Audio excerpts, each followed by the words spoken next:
Jade, muito obrigada por você estar aqui. Obrigado eu, amor. Hoje a gente tá na Vila Madalena, no Doc Studio. E pela primeira vez na minha vida tem um parceiro de vinho, que é Evino Perdizes. Então estamos bebendo vinho da Evino Perdizes. Eu sou fácil. E aí eu tô muito animada, porque eu sempre trouxe vinho, entendeu? E agora tem um parceiro. E fiquei feliz que você aceitou tomar um vinhozinho comigo, claro, pra bater esse papo. Vamos embora. E logo de cara, eu sempre pergunto para as pessoas como começou a relação delas com a música. Eu queria saber a sua. Nossa, meu pai é um amante de música, assim. A gente sempre ouviu muita música. Ele é agrônomo, mas em um certo momento da carreira, ele sentiu, não, chega de jardim, eu quero viver de música. E ele abriu uma loja de discos em Recife. A Passa Disco, uma loja que abriu em 2002, se eu não me engano. E foi muito importante, assim, pro movimento da música em Recife, porque era uma loja especializada em música brasileira, mas principalmente música nordestina e pernambucana, assim, como um grande monstruário da música pernambucana, nordestina e brasileira. Desde sempre eu vi muito Luiz Gonzaga, Jackson do Pandeiro, Lenine, Cordel do Fogo Encantado, uma coisa assim, bem Pernambuco. E acho que foi daí. Quando eu tinha uns 12 anos, eu acho que eu ganhei meu primeiro violão. Não. Uns 14. Vai. Uns 14 anos. E aí, pra mim, foi muito automático tocar e compor. Uhum. Eu comecei a aprender a tocar violão. E nesse mesmo processo de aprender a tocar violão, eu comecei já a escrever minhas primeiras músicas. Nunca teve um negócio separado, só tocando música dos outros, assim. Com 14 anos. Já comecei a escrever minhas músicas. E você entendia aquilo como composição? Eu acho que sim. Eram minhas músicas. Eu falava, vou fazer uma música pra mim. Eu era muito fã de Lenine. Então, o violão de Lenine, eu saía aprendendo as músicas dele. E aí, eu quis fazer as minhas também. Uhum. Eu acho que eu comecei a fazer as minhas, assim, um ano depois, vai. Quando eu já tava tocando mais ou menos violão. Aí, no ensino médio, eu já comecei a fazer minhas próprias músicas. Um amigo meu, que eu acho que tava começando esse processo aqui no Brasil de todo mundo já comprar sua plaquinha de som, um microfonezinho e produzir em casa. Um amigo meu tava nessa pira de começar a produzir música em casa. E aí ele me deu de aniversário, vamos gravar uma música tua? Que amigo bom, gente! Que chique! Foi, a gente gravou uma música minha, Desfazendo Verde. Vocês tinham quantos anos? Eu acho que eu tinha 15. Nossa, que loucura! E ele Quando eu devia tinha ter uns 15 anos, não era assim, não. 15 e 16. E ele também, 16, 17, ele era um pouquinho mais velho. A gente gravou, aí adoramos. Aí toda semana eu ia pra casa dele, vamos gravar outra, vamos gravar outra. E saiu gravando. Meu pai tinha uma loja de CD. Ele fez, não, quando já tinha umas 6, 7 músicas, ele fez, não, vamos fazer físico mesmo. Aí a gente fez esse primeiro CD. Seu pai ajudou com isso?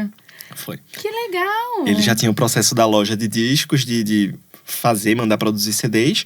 Aí ele falou, vamos produzir uma tiragem. Aí Que produzi, chique. foi. Aí já Com 16 anos. Aí eu já tinha 17. Nossa! Gente, eu amei! Que Foi. chique! E era uma coisa que era muito brincadeira. E eu acho que isso que o meu pai fez, de dizer, não, vamos fazer físico, era pra estimular uma brincadeira, mas tipo, meu pai já fez, não, mande uma mensagem pro jornal tal, vá deixar esse seu CD na portaria do jornal, vá deixar seu CD na portaria do rádio. Eu acho que ele que me fez perceber que, tipo, não, vamos deixar isso um pouco mais profissional. Uhum. Então, desde muito cedo, aí eu e meus amigos também, a gente já começou a tentar fazer turnê, não sei o quê. Esse primeiro disco, a gente já rodou algumas cidades do Nordeste. Aquele rolê bem mambembe, assim. Bota todo mundo dentro de um carro. Aí eu já devia ter uns 18. Bota todo mundo dentro de um carro, vai-se embora. Aí fazia João Pessoa, fazia Maceió, fazia Natal. Aí, Pô, que legal! Que legal! É uma história totalmente diferente. Porque, sei lá, ou alguém tem alguém da música. Sim. Ou quis fazer música, Sim. mas nunca ouvi uma história como a sua. Tipo, Uma muito loja legal. de discos. Muito legal, muito legal. E foi dessa materialização de um CD que você entendeu que você podia tornar a música como profissão, assim? Sim. Mas, ao mesmo tempo, eu tava indo num caminho completamente diferente também. Eu sou formado em administração de empresas. Nossa, nada a ver. Nada a ver. Que surto foi esse? E passei nesse curso. Mas por que você tentou esse curso? A Universidade Estadual, lá de Pernambuco, é muito focada em saúde. tem a Faculdade Federal, a UFPE, e tem a UPE, que é muito focada em saúde. Então é odontologia, medicina, fisioterapia, e eu não ia fazer nada disso. O único curso não saúde que tinha era as engenharias, que também, Deus me livre, e administração. E aí, pra federal, eu tinha botado publicidade, aí eu não passei, e passei em administração. Eu fiz, eu só vou fazer. E aí fez? Aí eu fiz e, olha, foi muito importante pra minha carreira. É mesmo? Porque hoje em dia eu consigo entender. Muitos outros artistas falam, eu odeio fazer edital, odeio burocracia, odeio planilha. Eu adoro. Sei mexer nisso tudo, então… Trouxe esse lado também. Trouxe esse lado. Aí eu comecei a enxergar a música como algo mais profissional ali, com meus 18 anos lançando esse primeiro CD. Mas ao mesmo tempo, eu fui entrando nessa outra profissão também. Nossa, já trabalhei em empresa normal. Empresa normal. Empresa… Um CLT da vida, CLT, né? de roupa social, pô. Jura? Juro. Meu Deus, que loucura. Juro, eu com uns 19 anos. É quase que, tipo, eu não consigo ver essa imagem, Nem de verdade. Nem eu. Mas tive esse mundo e a música era onde eu me divertia. Mas já de um jeito mais profissional. Já era tipo, não, com CD. Aí com a administração fui aprendendo umas coisas que eu também fui colocando na carreira. E aí foi indo. Mas assim, depois desse momento do CD e de ter feito a administração, teve algum momento específico que você olhou e pensou… Caraca, estou vivendo de música e isso realmente é a minha profissão. Porque eu acho que tem uma diferença de quando você tá nesse lugar de… Com certeza. Pode ser profissional, mas ainda não é. E eu tenho outras possibilidades aqui. Tô vivendo de terno e gravata em alguns outros contextos. Tem uma névoa nesse lugar, né? Não tem uma coisa tão… Assim. Sim, com certeza. E aí, teve algum momento específico que você parou e falou… Caraca, eu acho que… Então é isso, sabe? Eu acho que na pandemia. Claro que depois desse momento terno e gravata, eu fui percebendo que eu não cabia ali. Mas, claro, eu tinha que pagar minhas contas. Então, eu continuei trabalhando em outros empregos formais. Mas eu fui tentando ir para um lugar menos esquisito. Então, comecei a trabalhar em ONGs. Comecei a trabalhar em uma casa de show de Recife, que era mais envolvido com cultura. Então, eu ainda estava na administração, mas indo com coisas… Comendo ali pelas beiradas, um pouco mais do meu universo. Mas, na pandemia, eu tinha acabado de sair do meu emprego. E tinha dito, vou viver de música. Que foi quando eu tava lançando o disco da minha banda Mulungu. Uma banda que eu tinha, logo antes da pandemia. E aí eu larguei meu emprego pra viver da Mulungu e chegou a pandemia. Aí como é que eu ia viver da Mulungu na pandemia? Aí foi assim, vários processos, haja terapia. Mas desde então eu venho me dedicando mais à música. E foi na pandemia que começou a surgir esse desejo da carreira solo. De pesquisar mais o forró. Tanto o Projeto Sal, que foi essa primeira banda desse primeiro CD, quanto a Mulungu, a minha segunda banda, eram mais rock, indie, mais nesse universo. Sendo que eu tinha esse carinho pela cultura popular, pelo forró, vários ritmos regionais de Pernambuco. E eu queria explorar um pouco mais disso. E foi aí que surgiu essa vontade de fazer a carreira solo, ainda na pandemia. E eu comecei a dar vazão a esse universo. E daí nunca mais voltei. Ainda bem, né? A Mulungu a gente nunca declara que acabamos. A gente ainda existe, uma vez ou outra perdida. A gente faz show bem gostoso, menorzinho. E com a carreira solo tô seguindo aí. Que legal. Pelo que eu tava pesquisando de você, assim, o primeiro single que você lançou foi Eu Gosto, em 2021. E aí eu queria saber exatamente o que tava passando pela sua cabeça nesse momento, assim, tipo… Tá, então vou dar esse pontapé. Sim. Já entendi que larguei meu emprego, deu tudo errado porque veio a pandemia, né? Provavelmente muitas coisas aconteceram nesse processo pra, de repente, se dedicar 100% à música, porque foi, né, inesperado. Mas aí, por fim, em 2021, você fala, beleza, vou lançar. E aí? Olha aí, por causa da minha carreira de administração, eu aprovei um edital de uma lei de cultura de Pernambuco. Eu acho muito importante artistas acessarem leis de cultura. É um capital, é uma renda que tá aí para ser acessada. E a gente tem que acessar, porque se a gente não acessar, outra pessoa vai acessar. E a gente tem que estar testando, tem que estar fazendo edital. E foi com esse edital que eu consegui ter verba para fazer um disco. A gente sabe que é caro fazer disco. Ainda mais hoje em dia, que não é só gravar.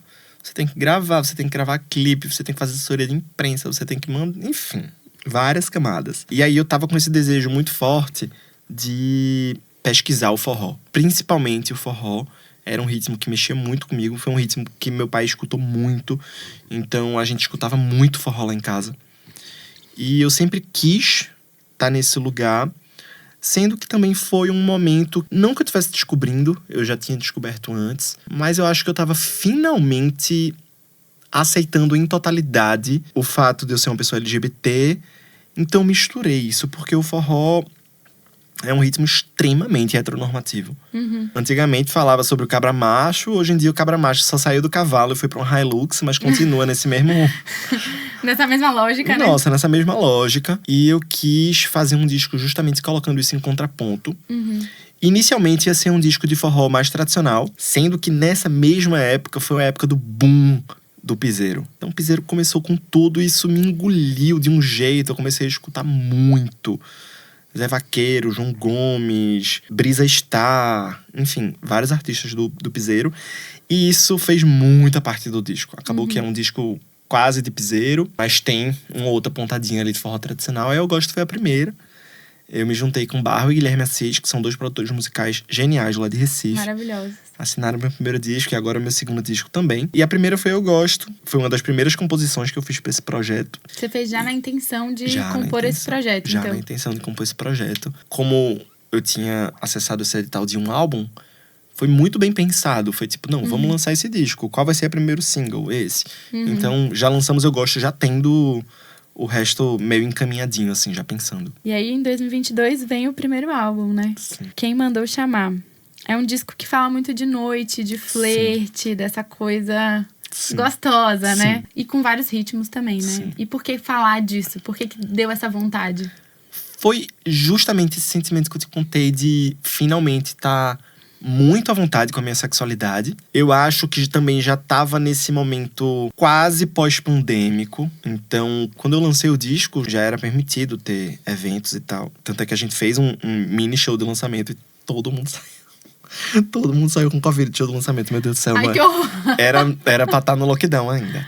Mas não, já tinha leis de abertura de eventos. E eu acho que tava todo mundo nesse desejo de sair pra rua, atrás de uma paixão, viver a vida. Veio disso, essas composições, assim? Eu acho Dessa que falta, sim. talvez?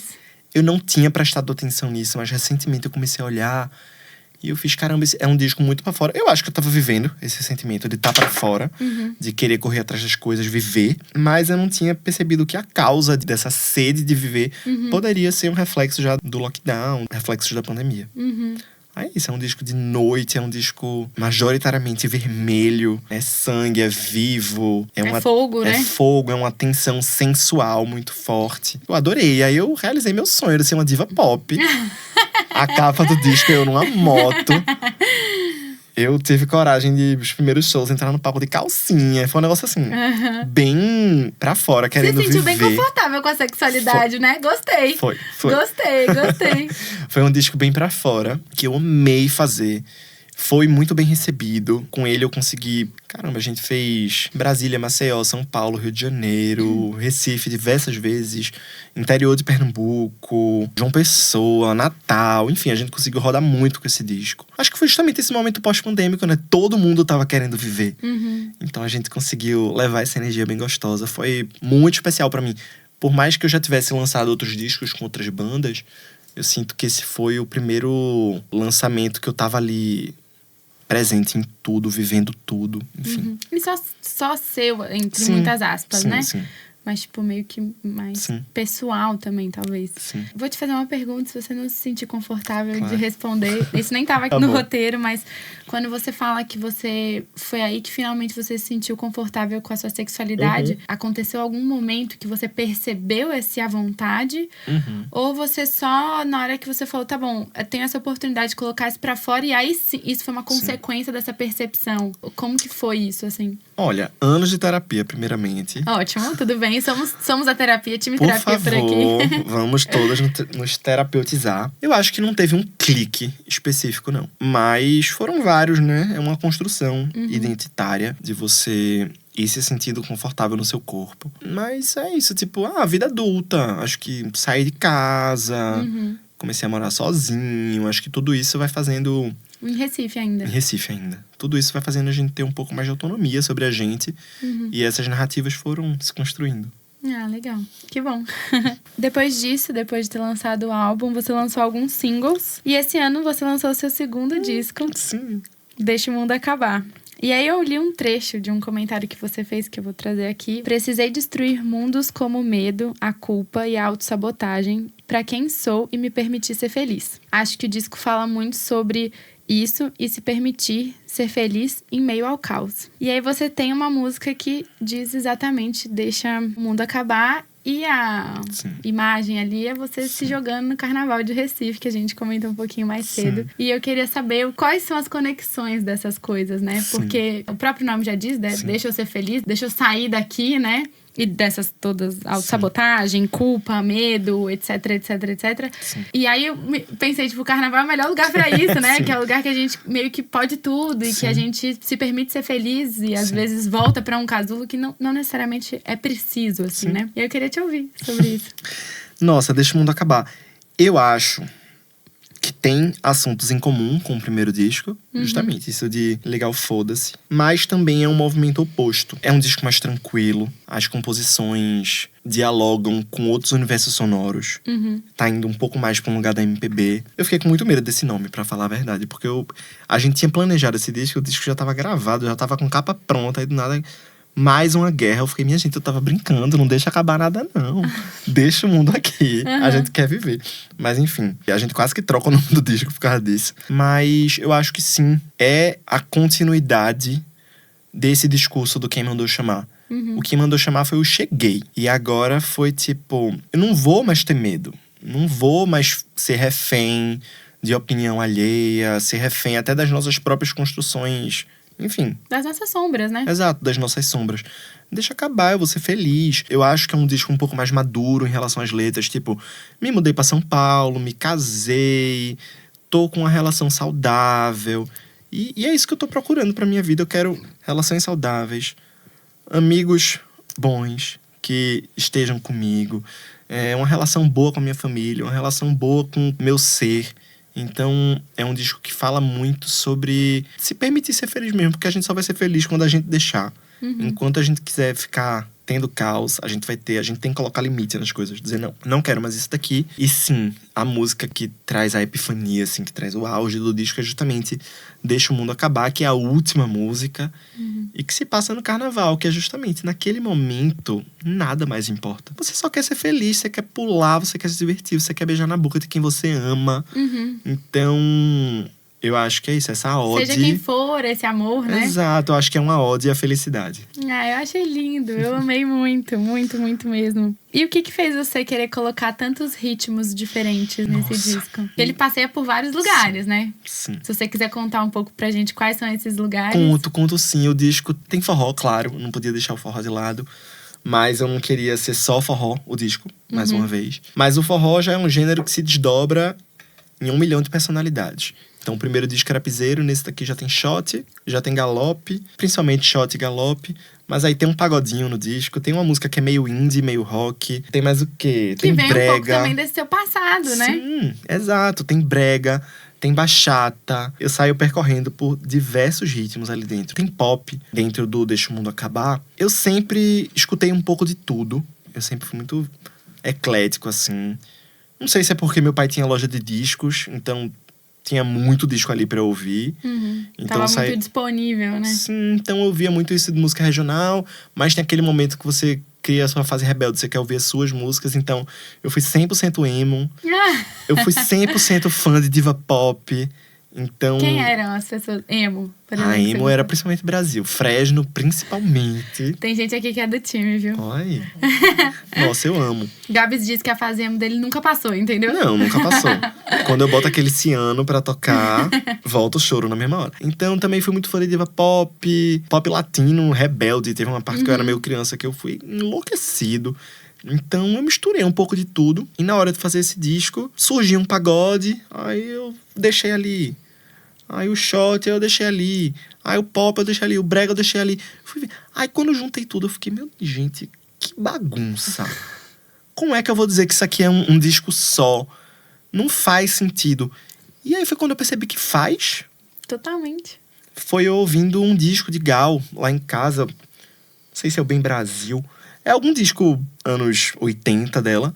E aí no mesmo disco tinha frevo, tinha forró, tinha rock, tinha pop, tinha MPB. Eu falei, minha gente, antigamente as pessoas faziam um disco de 1 milhão de ritmos. Por que a gente parou? Hoje em dia tá nesse negócio. Vou lançar um disco de pagode, vou lançar um disco de não sei o quê, vou lançar um disco de... Eu disse, não, eu vou lançar um disco de tudo. Como se a gente fosse uma coisa só, né? Exato. Nunca é. E aí... Você nunca só gosta de um ritmo. Mesmo que você goste de parecidos ali, não tem um único ritmo. Só escuto pagode, não tem como. E foi aí que também encaixou justamente com o título.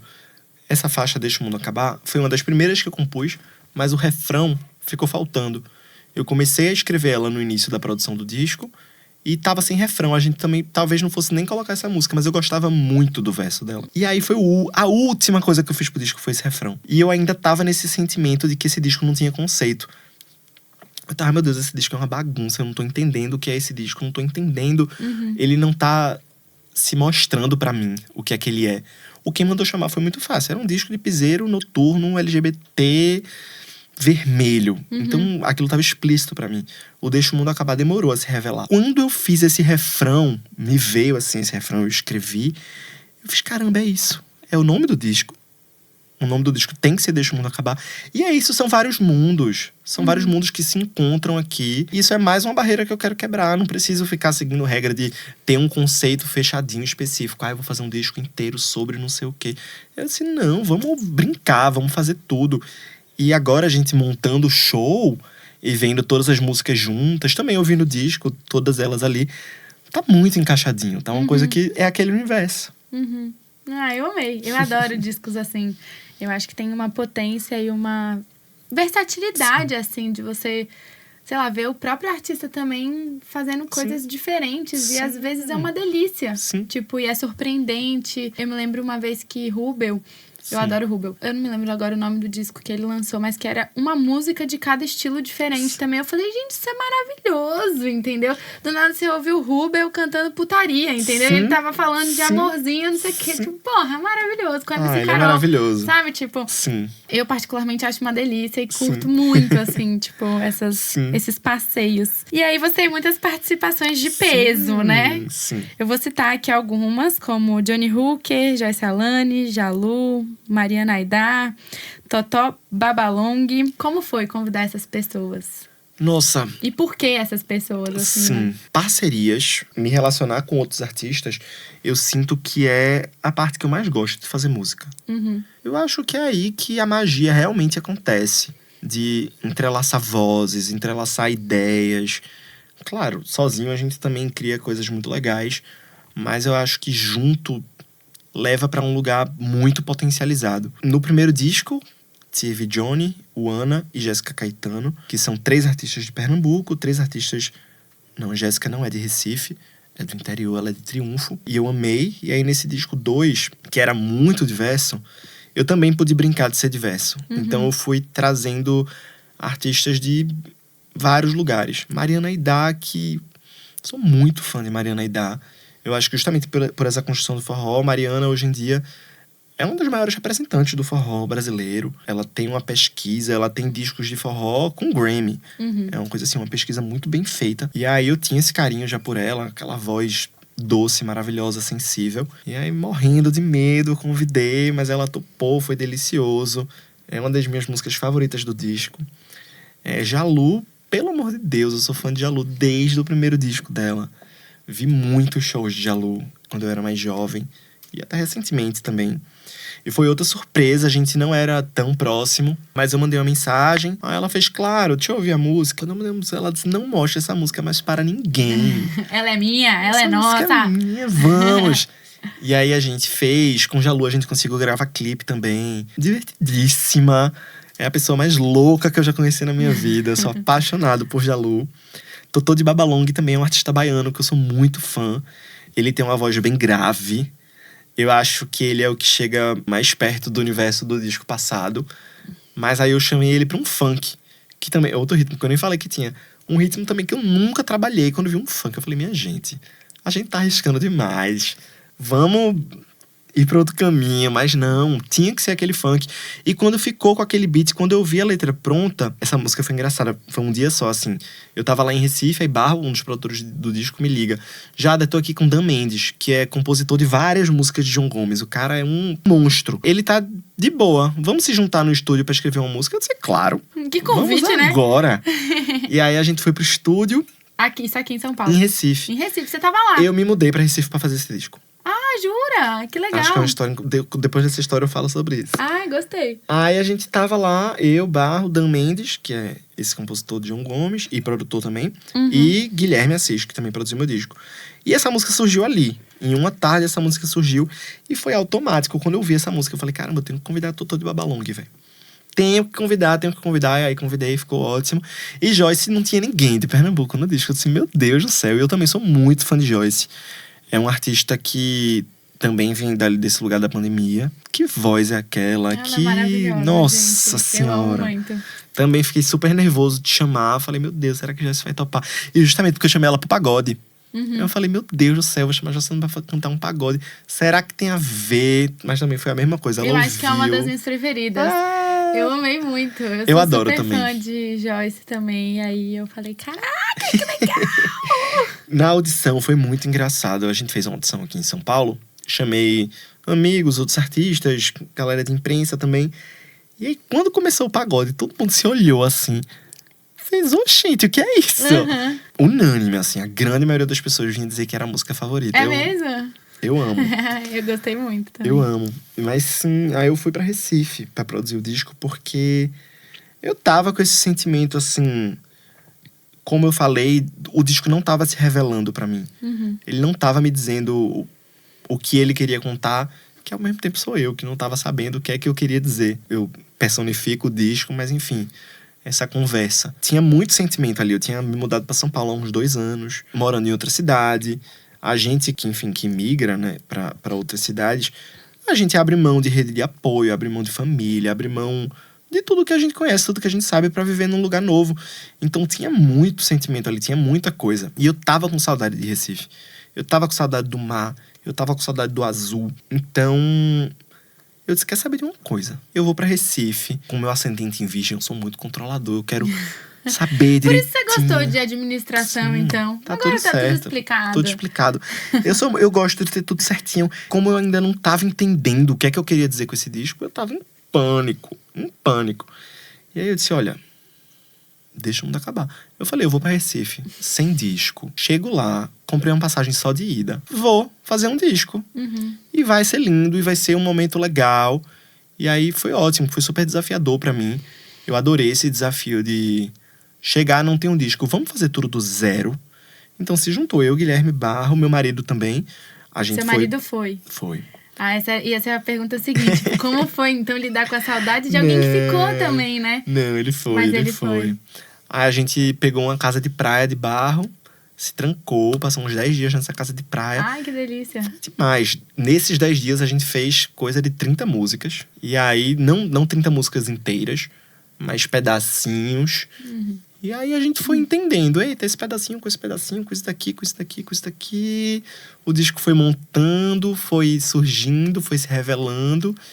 E nesses 3 meses a gente já gravou tudo, já produziu tudo. Eu já gravei voz. Quando eu voltei pra São Paulo, foi só gravar os feats. E é isso. Ai, que delícia, que gostoso. Foi uma experiência bem boa. Que gostoso. E uma das suas participações, que é Johnny Hooker, Sim. vocês tiveram outras parcerias. Sim. E eu queria saber de onde vem essa relação. Sim. Porque me pareceu, por ter sido bastante frequente essas Sim. colaborações, que não é só uma parceria de música, Sim. assim, né? E aí eu queria saber a história. É isso, quando a gente migra de cidade, a gente acaba formando novas famílias. E justamente essas parcerias se tornaram novas famílias. Quando eu vou pra Recife, não, mas tipo Natal, festas assim, a gente se encontra todo mundo. Eu, Johnny, Érica, que é a produtora dele, meu marido, a gente é muito próximo, a gente vai muito pra cinema, a gente almoça muito junto. É uma pessoa muito próxima. A gente já era amigo desde Recife. Por algum contexto específico, assim? Como vocês Vida, conheceram? noite recifense. Ah, curtindo a vida. Não me lembro exatamente o dia, não. Porque justamente foram vários. Noite recifense. Mas Vocês desde... barravam sempre por ali. Sim. Na época do Quem Mandou Chamado, meu primeiro disco, eu gravei um story tocando uma música, acho que voz e violão, ou era voz e piano. E Johnny perguntou que música é essa. Aí eu fiz, não, é uma música minha que eu compus. Aí ele me manda. Aí eu mandei. Aí ele, posso gravar essa música? Aí eu disse, gente, É claro. pelo amor de Deus, por favor. Aí ele fez, grava comigo. E eu só tinha lançado Eu Gosto. Eu só tinha lançado meu primeiro single. Aí eu fiquei assim, sem acreditar. Eu disse, claro que eu gravo. Vamos gravar urgente. E aí a gente gravou, foi o meu segundo lançamento. E isso foi muito importante pra me posicionar melhor no mercado da música. Hoje em dia o mercado da música é muito difícil. Às vezes a gente sente que é difícil furar bolhas, achar caminhos pra conseguir fazer que seu trabalho chegue mais longe. Johnny foi super importante nisso. A gente gravou Larga Esse Boy e lá gravou uma versão acústica de Larga Esse Boy. São os 2 lançamentos que a gente tem. Mas é isso, a gente vive participando do show um do outro, a gente vive junto, a gente vive fazendo essas colaborações. Ai, que gostoso. Que belíssima amizade. Sim. E a gente tá chegando no final. E é. É. E eu queria saber qual que é o significado da música pra você. Nossa, a pessoa tem que passar uma semana pensando nisso pra... Mas música eu acho que é vida. Eu acho que música é expressão. Acho que se não fosse música, vários sentimentos eu não teria sabido como expressar, como processar, como entender. A música foi muito importante pra eu me entender. Desde a minha primeira banda. Eu acho que era nas músicas que eu expressava quem eu realmente era. E foi aí que as portas foram se abrindo. Música é vida. Lindo. E agora, são perguntinhas rápidas. Tá. Um estilo musical? Forró. Um lugar que você sonha em tocar? Meu Deus. Belém do Pará. Legal! Nossa, você já foi? Já fui. Eu participei de um show lá, mas eu quero levar o meu. Que legal, gostei. Um artista que você admira e já teve a oportunidade de trabalhar junto? Otto. Ah, que legal. Qual o maior desejo atual da sua carreira? Levar o Deixa o Mundo Acabar pra muitas cidades e principalmente me divertir. Acho que carreira é pra isso. Ai, obrigada. Obrigado Muito você, obrigada meu pelo amor. seu tempo, pelo seu papo. Que amor, seus foi uma desejos delícia. de fato se realizem. Eu tenho certeza que sim. Os nossos. Tá lindo, lindo, lindo. Obrigado. Obrigada. Uhul! Chega.